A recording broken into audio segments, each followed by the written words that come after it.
जिस बात का डर था आज वही हुआ।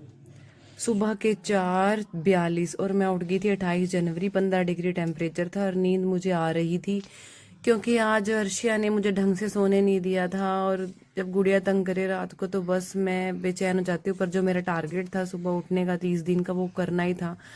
दिन जितने पास आते जा रहे थे मैं उतनी ही उतनी मुझे प्रॉब्लम्स आती जा रही थी।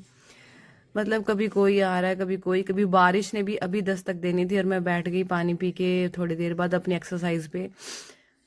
और फिर मुझे लगा कि चलो अपनी एक्सरसाइज तो पूरी करो बड़े ध्यान लगा के। तो मैं एक्सरसाइज कर रही थी, बस यही सोच रही थी कि जो प्रण लिया है मैंने, जो 30 दिन का लिया है, वो मुझे अब 30 दिन नहीं हमेशा के लिए अपनाना है। क्योंकि आप कोई काम अगर 30-40 दिन लगातार कर लो, बड़े बुजुर्ग यही कहते हैं, फिर आपकी आदत सी बन जाती है। वैसे तो 2 साल पहले से आदत थी उठने की, पर काम करके जाना था। पर ये एक्सरसाइज वाला काम नहीं करा था मैंने कभी कि एक्सरसाइज भी करनी है। इससे मैं अपने आप को फिट लग रहा था, मुझे बहुत ज़्यादा अच्छा लग रहा था। फिर जो ये वाली एक्सरसाइज है, ये तो मेरी दी बेस्ट एक्सरसाइज है जो मैं करती हूँ। और बाहर मौसम भी खराब था, मुझे था कि कभी आज भी बारिश ना आ जाए। कल बारिश बाद में आई थी खेड़े पे जाने के बाद, पर मुझे था कि बारिश ना, पर सड़कें गिल्ली थी, मुझे लगा आज शॉर्टकट से जाना पड़ेगा।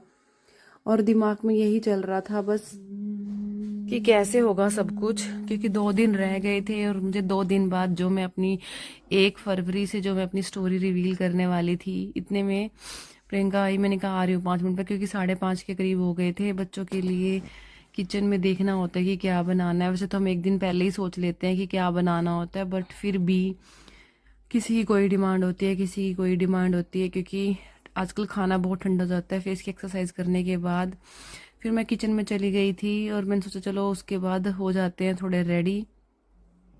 6:15 हो गए थे और मैं रेडी हो गई। और मुझे था कि उधर से क्या कहते, और मुझे यही था कि आज इसके पापा गुड़िया के पास नहीं थे, वो बाहर थे और दूध वगैरह निकाल रहे थे। मैं सोचा चलो इतना कपड़े जो टंगे हुए हैं ये बाहर गिर आऊँ, ये कर लूँ वो कर लूँ। अपनी गुड़िया को देखने गई तो वो सोई हुई थी आराम से, क्योंकि मैं उसे अकेला छोड़ के कभी खेड़े पे नहीं जाती कभी इतने में। फिर मैंने सोचा चल बेटे को उठाती हूँ, उधर से दादी के पास से बेटे को उठाया और उसको उसके पास लेटा दिया।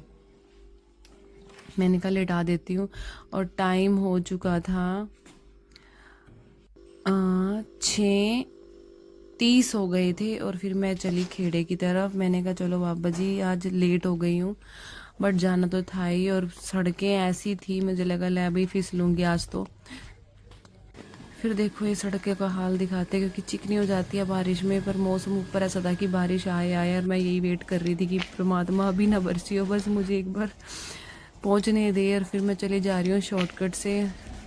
ये रास्ता मुझे लक्की नहीं दिखाया था उस दिन इसका बर्थडे था। और यहाँ पे भी पानी खड़ा था कीड़े बाबा जी के पास, और मैं यहाँ पहुँच गई थी।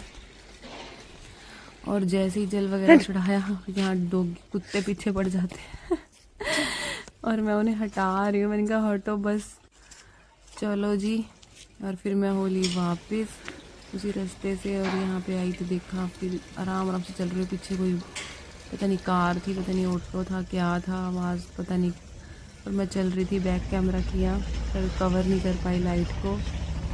और ये मैं आई और मैं अपने घर की तरफ मुड़ती। मैंने कहा चलो, और मुझे जिस बात का डर था वही हुआ। घर पहुंचते ही देखा मेरी गुड़िया तो उठी हुई है, उसके पापा बाहर से आए हुए हैं।